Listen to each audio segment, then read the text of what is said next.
What is up, guys, and welcome to another episode of Guarani Vision, the first ever podcast dedicated to Paraguayan football in English. As always, I'm Roberto Rojas, and joining me is my great co-host, Fede Perez. And guys, here we are. It's the end of the month, the final weekend of May, which means after this weekend, obviously we have some games to focus on in Europe, the Champions League final, and other games going on across the world, but basically everyone's going to be paying their attention on the World Cup. And, that's a big exciting thing. Now we've been talking about this Fede for God knows how many years. One is to dream about going, then the qualifiers, then the draw, then the players coming in. We still have to wait for the squad. We'll obviously get that official confirmation next week when we do our previews and talk more basically all World Cup fan there. But we still have some business to take care of. We obviously still have some business because obviously we had the final week of the Copa Libertadores and the Sudamericana happening with Paraguayan teams participating and trying to obviously qualify. We have to say it is a good week, besides Libertad, of course, but Libertad had a bad Copa Libertadores as it is. That being said, obviously we have the Libertadores and the Sudamericana teams that have qualified, three of them, two from the Sudamericana with Recoleta and Olimpia, and of course Cerro Porteño, who already qualified, won their group. They won their group after beating Sporting Cristal. We'll talk about that in a sec, but yeah, dude, it's been a good week, I guess, for Paraguayan football. Obviously, everyone's super excited about the World Cup coming up. Obviously, we're waiting for the final squad. We obviously have to wait for the friendly against Nicaragua. We can even talk about a little bit about that based on some of the players that we know will be on that squad. And then just, yeah, then they're off to, they're going to be California dreaming, as we say in the States. They're off to Los Angeles. The second shortest trip out of everyone at the World Cup. Fed. I don't know if you been able to keep an eye. I remember I sent you a link the other day about how brutal the travel is for a lot of these countries. And I think for us, as much it is brutal for the Paraguayans everywhere, basically, that LA is so far unless you're from that area. I think from a pure logistical standpoint, from a team perspective and everything surrounding that, you have the best job possible. But that being said, obviously other teams like the US, like Australia, like Turkey, they're going to be obviously competing and starting to look at us. A lot of fans are now starting to look at what we're going to do. I'm sure we're going to do that as well with our teams. But yeah, man, is that World Cup fever coming to you, or you're still waiting about because we are literally 2 weeks away, officially 2 weeks away from that first game against the US. Have you been hitting that World Cup fever, or are you gonna wait a bit for it? No, I'm already having trouble sleeping, Roberto, and I'm not leaving this one. It's always by my side. This Roja, I'm always thinking about it. Pretty much every half an hour, I'm having an Roja thought. I'm already thinking about what's going to happen during the World Cup. I'm already thinking about the games, planning next month. It's almost there, right? The World Cup month, just like you said. So many things going on also here in the country still, but. I mean, this World Cup fever, yeah, it's got everybody hyped up. It's got everybody thinking about the Roja, especially with the guys training here day to day. We're getting more and more guys in Ipané, where they have their training facilities already there with Gustavo Alfaro, and just listening to you, I'm thinking, this California trip for most of Paraguayans that are going to try to make it there. I mean, it's so far away for us. I mean, I'm here in Asuncion, and I'm just thinking, oh my God, if I got to make it to California, I got to make at least two stops to get there. It's going to take me at least a day. The good news, you just gave me that. I mean, once you get there, we're not going to move that much around. So that's good for the athletes, right? I mean, especially for them that they got to play every pretty much 3 days, 4 days. And it is a tournament. It's going to be different this time around with the new World Cup format. You're going to have more space in between games to even get better, to even get fully fit, which is awesome, I believe. I don't know what kind of weather we're gonna have in California because I've always heard about sunny California and it could be really hot in certain days, especially during the summer. But well, I'm already thinking. I'm already there. First of all, I want to give a shout out, right? Let's not forget about Fabio. Freaky Fabio, I already know the video's already been uploaded. We had a quick interview with him, and we're already living this World Cup with these previews. Look out for more because we are going to talk about the US, we're going to talk about Turkey, we're going to talk about Australia, which are going to be the teams that we're going to face real soon. The Apertura Express is totally over, and we had this beautiful week of for Paraguayan football, I would say, Roberto, loving the way the season is ending, right? With Cerro, with Olimpia, the big popular teams performing in the big stages. Olimpia did it in Sudamericana, just like they did it in the Apertura. They got the first spot in their group, and just like they wanted, like their fans expected it because of the rival that they had this week going up against the Chilean team. And Cerro Porteño kind of surprised everybody last week, beating Palmeiras, and then they beat Sporting Cristal this week in front of their fans without a single doubt in the game, which makes it even more special, right? To end the season this way, heading into the second part of the year. You have everybody hyped up. You have the big teams, and you have a surprise in the also. You have Recoleta in there, El Canario, who also stunned everybody this week in Sudamericana, beating San Lorenzo. So we got 3 out of 4. If we just leave out of the discussion and out of the talk, this Libertad thing, it's really good. It feels awesome that we are ending this way, especially in a certain point. We were having our doubts with our Paraguayan teams, but to see them get out of the group stage and now think about what was coming forward, what's going to come in the second part of the year, it just feels great, especially for the big teams, Roberto. We haven't had this in a while.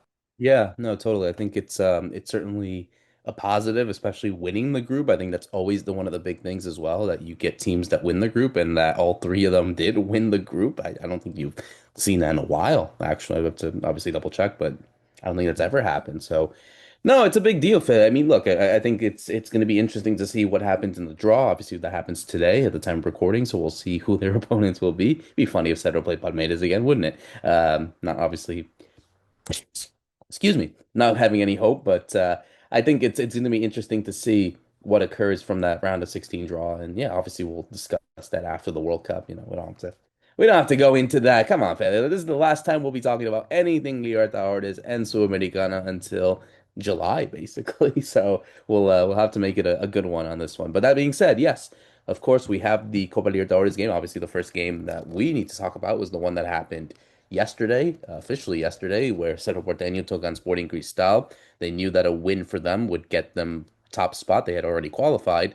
And of course, it was Palmeiras and of course Sporting Cristal chasing them as well. But it was ultimately going to be between basically Cedro's destiny in their hands. And they got it well done in the second half. They get the, again, third straight game in the Copa Libertadores goal for him.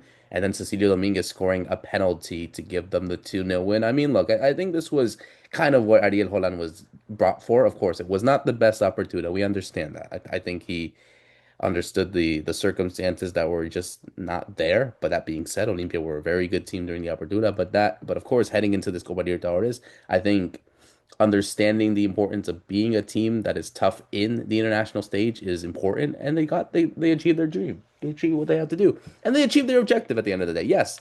Maybe their objective was to just qualify, but for some to win the group, but they ended up doing what they had to do. And I think that's ultimately a testament of how the players really switched on when Ariel Holan came in.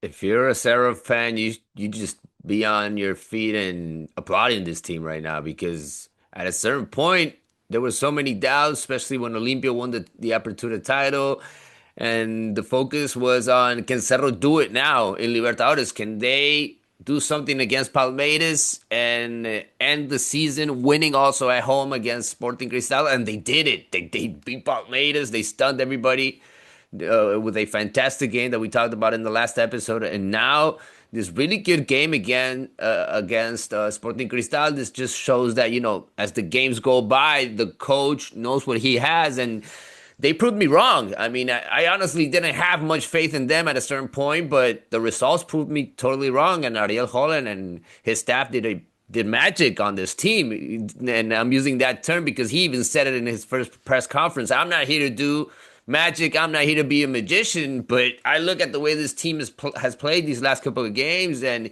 he's done some magic with these guys, and he really turned it around. He got a couple of players that weren't healthy back in action, and I think that was important also. But just to have everybody on their toes, everybody inspired, everybody contributing, and I think in these decisive matches, the important players also came through. I mean, Pablo Begetti, when everybody was waiting for his goals, he did it again. Some are saying here in Paraguay, his salary is being paid off by himself, by his goals, because it really is that way. I mean, Cerro makes a lot of money going through the group stage, makes a lot of money winning games at home, and his salary is off the roofs. But if he is going to prove in this stage what he can do, and if he's going to come in and make the difference in these kind of games, scoring, which is what everybody wants to see from him at this stage of his career, after what he did in Brazil,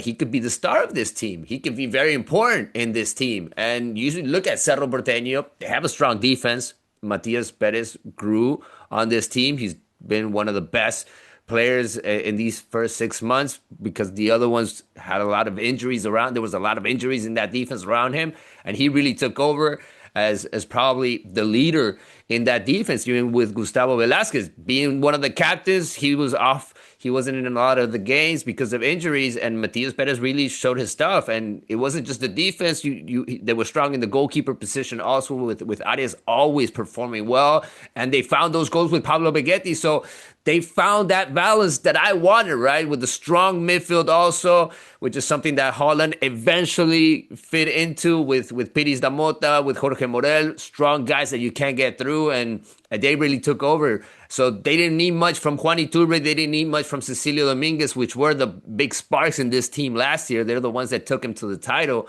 at the end of 2025. But that wasn't the situation in these decisive games, Roberto. It was the team pulling through. It was the strategy. And you got to give it to the coach. They made it in the first position, and I give it to them. I was wrong, and now I'm hyped up about this Cerro Porteño. I want to see them do big. I want to see them do some signings. I want to see the board members get what Holland needs for this team, because you got the fans excited one more time. The crowd was going crazy yesterday after this win against Sporting Cristal, and they won the title. They're thinking about going big in this one. It's one thing to dream, but also to be realistic as well. I think it's going to be interesting to see what happens and if there is a route that can allow them to go as far as they could. Looking at obviously the other team that is, really compete. I mean, because you look at the thing, man. So you got Estudiantes, Deportivo Tolima, Fluminense, Cruzeiro, Platense, Palmeiras, Mirassol, Rosario Central. You have a mix of strong teams there, Fede. Let's be real. Yeah, it's hard to pick, right? There's a couple of teams there that you're like, okay, these are not that big of teams. They're not gonna bring much fans, but then you look at the way they play, and they're all strong. They're all in Libertadores, but it's good. It's a good thing that you made the amount of points that you made in the group stage. This is going to give you some sort of an advantage, and to win these kind of games at home also, Roberto, to get that atmosphere again. We haven't had that, I believe, ever since Cerro Porteño opened up their magnificent stadium, and hopefully they can build that momentum also with their crowd, with good signings to get everybody on their side. And in a couple of weeks after the World Cup, when we talk about them again, we talk about a team that's going into that game with a strong team, right? And hopefully they don't sell that much. Hopefully they don't tear this team apart either. Yeah, I think it's interesting to see what could happen to a lot of these players if they do stay put, or they feel as if though they're ready for a second chance somewhere else. But I think it's important that they do keep the base together. I think that's always important to really look at. Obviously, looking at what's going on in the Sudamericana, I think it's interesting to see how, with the two teams, we'll save the best for last, obviously, because that's a great story. But Olimpia have done it. They beat Alex Italiano 3-1, goals in quick succession, by the way, Fede. You got 3 goals in 4 minutes. The first goal from obviously Alan Rodriguez, then Hugo Quintana, and then Fernando Cardoso in the 71st, 72nd, and then 75th minute. And to be fair, it was Alex Italiano that actually took the lead from a Raul Cáceres. So you had four Olimpistas scoring, four Olimpia players scoring on the day, but ultimately they got the job done, and they're off to the Sudamericana next stage. I mean, they did what they have to do, and we'll see who they can face in the next round. Because also, you look at those third place teams that also qualify; they're pretty strong. I mean, hey, maybe they get Boca. Who knows? Yeah, obviously looking at this game, I mean, Olimpia was dominating really when they got scored on, and they should have scored probably on that first half anyways, right? I mean, they had a lot of opportunities and they just weren't able to score in that first half, and the match got kind of dirty. It got kind of tough for them. But then, just like you said, I mean, they turned around in the second half. I think the Romeo Benitez sub was vital. It was very important because he came in and he kind of took over on that left side. And every time he had that opportunity one on one, he was winning it and he was making good passes in the box. And he kind of started motivating everybody around the team also. But it wasn't just a one man job. I think overall, Olimpia has been playing really well. Uh, from the goalkeeper that with the national team behind his shoulders, he's had that motivation all season long. He's performed really well. In defense, they've changed it up a lot. They've always had problems, but they've always found solutions, especially with the way that Gamarra is ending the season. There were even people asking for him to get a spot on the national team because that's how well he was performing lately in these games in Sudamericana, but also probably being the best defender for Olimpia during the season. And then you had a couple of injuries in the midfield. You didn't have Richard Ortiz in there, but you've always had Alfaro making the difference. He's always performed really well, and he was one of the guys that came to the team at the beginning of the year. But ever since he came, he took over in that midfield. He's the one that's played the most. And then you had the opportunities for the young guys. Abreu, who came in late in the game. Del Mas, who has been playing a lot. These are the young players that Vitamina Sanchez, the coach, loves, and he's been putting them on in this team that's just been successful, Roberto. Just when you think, oh, Olimpia is going to have trouble, Olimpia is going to lose this one, and you were getting the calculator out just in case of what could happen in this group because of the results that were happening. No, they did it just one after the other one. They got three on this Chilean side, and they showed that they were the better team in the group stage. Out of all these teams that they faced, Olimpia, I believe, was the best team. They didn't just win the group because they won the games. They really showed in every single match. Besides what happened in Brazil, that was totally out of the. That was totally out. That was totally out of my. I wasn't expecting that 3-0, but then they got that game back here in Asunción against Vasco. So they showed that they're one of the candidates, I believe, in the Sudamericana, and they're aiming for it, Roberto. I'm I about mean, to you say, hit how the how far do you fact. think this team can go? Well, they're champions. You got to respect them now. You got a Vitamina Sanchez that wants to make this team even better. I heard him. I heard him even talking about signings already after this game against Audax Italiano. He's like, no, we need a left back. We need somebody in midfield. We might need somebody in forward also. I think this team needs a couple of good wingers to fight for those to fight for those positions also because of the way that he likes to play. But he ended up fitting really well in that locker room. The guys talk about a guy that's very simple, the coach that has treats everybody the same way, and they really became a strong team in the locker room and even more when they're playing. So as of right now, I'm believing in this Olympia team. So I think they can get as far as they want, Roberto, with a couple of good signings. I think they can be one of the teams in the final. Wow, that's really bold of you, Fede. Imagine that.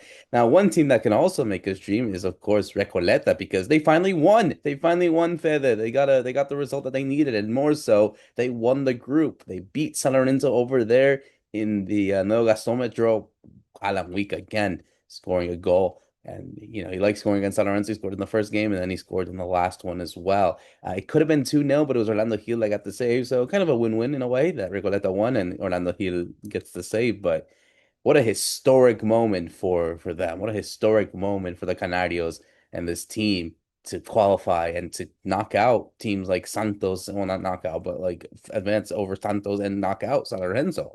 It's huge.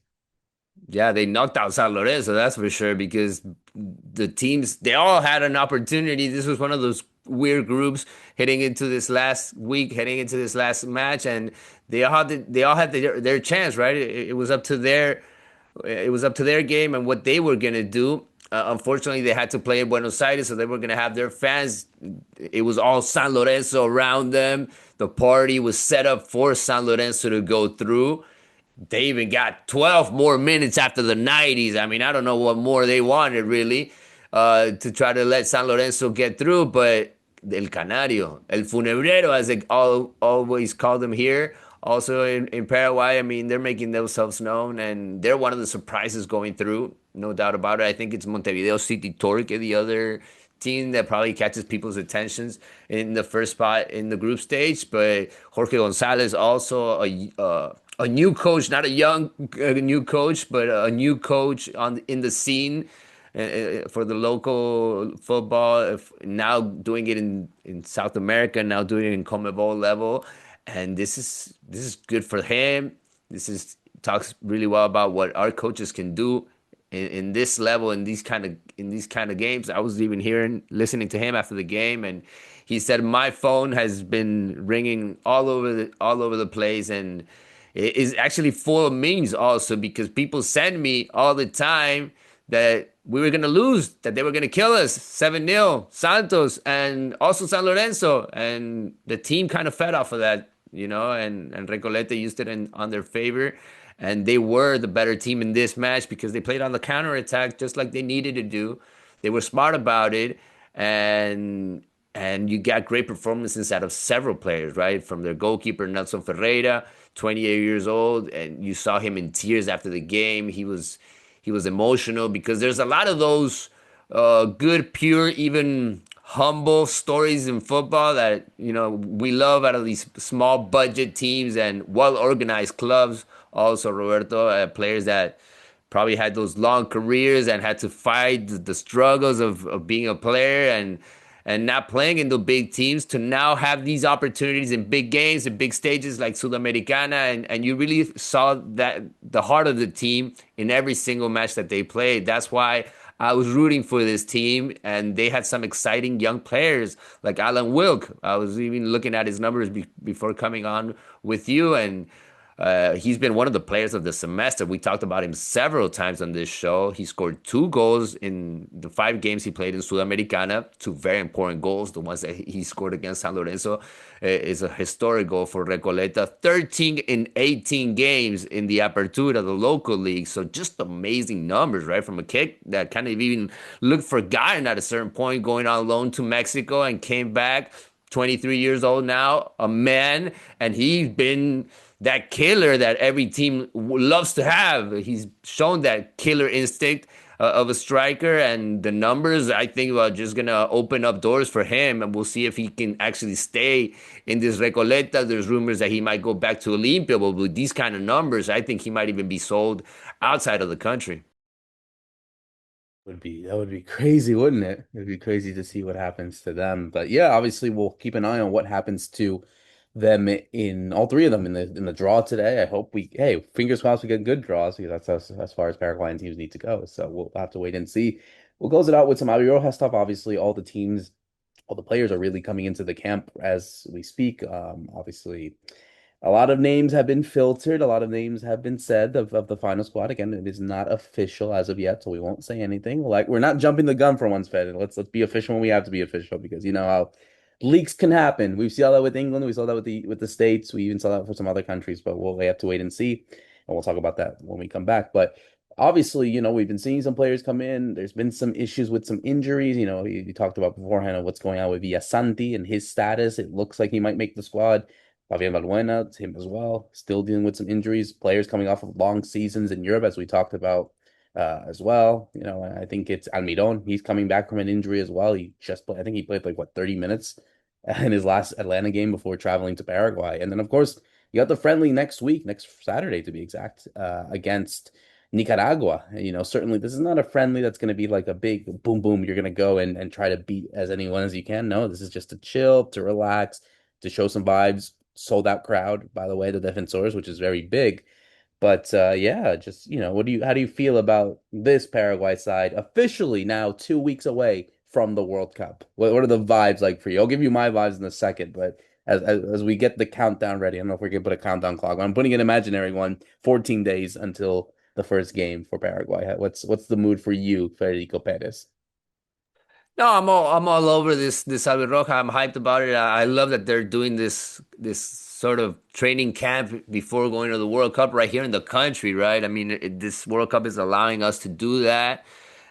Before it could have happened if the World Cup was played on the other side of the world. Maybe they would have had to do it in Europe or closer to there. But this gives them the opportunity to be close to the fans, this friendly even more, and the player when they play for their national team, this is all that they need to gain that momentum, to gain that to remember everything that they lived even through the qualifiers and that long road also back to a World Cup for most of these guys because you look at the squad that they're building and Alfaro is really looking at everybody that deserved on the long term, on the long shot, on the long road to be here for the World Cup. He's not looking at, okay, who is killing it right now? No, no, no. He's not looking at those young, exciting players that have come about because he's not making any surprises in his list. I don't think anybody is expecting a huge name or a name that's not on the radar right now.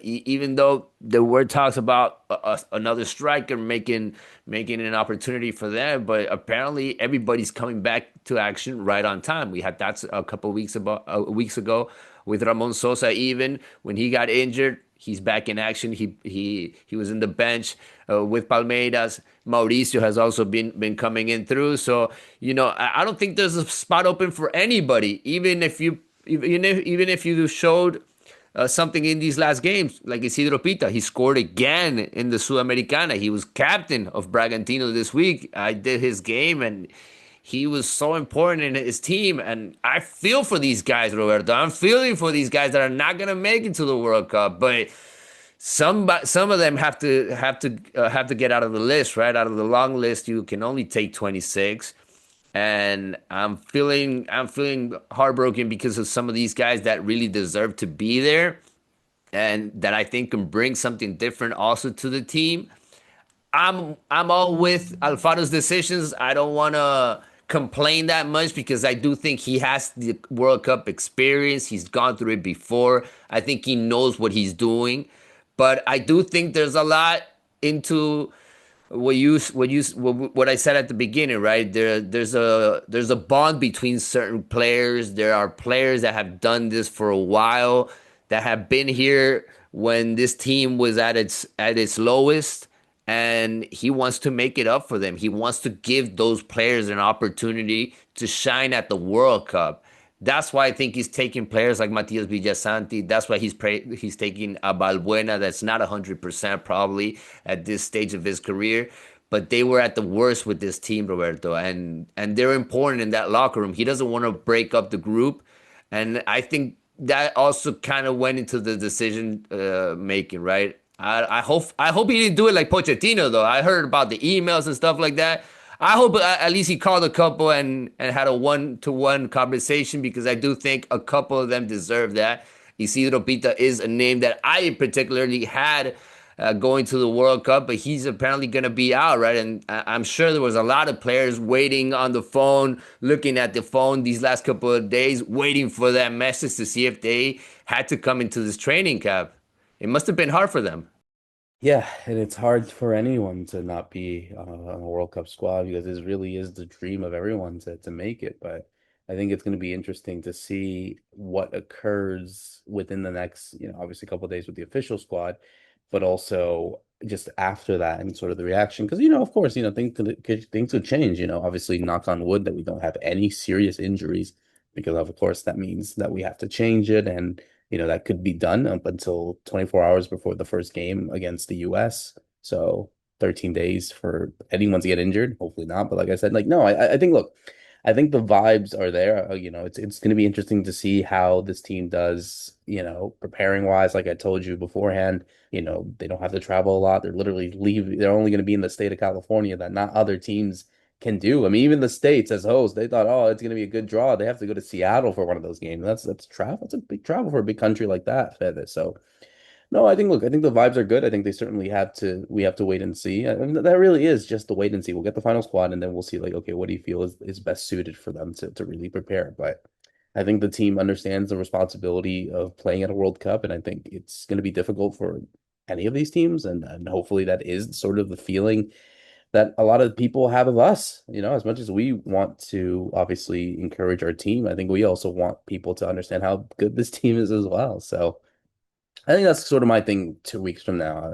Obviously maybe the World Cup fever has hit me already, but I'm sure it's not going to hit me fully strong until the week of, and it's going to be really a big emotion, I would say. I think that's the one word I can think of, just emotion of being able to see your team in a World Cup first time in 16 years, obviously in the States against the host.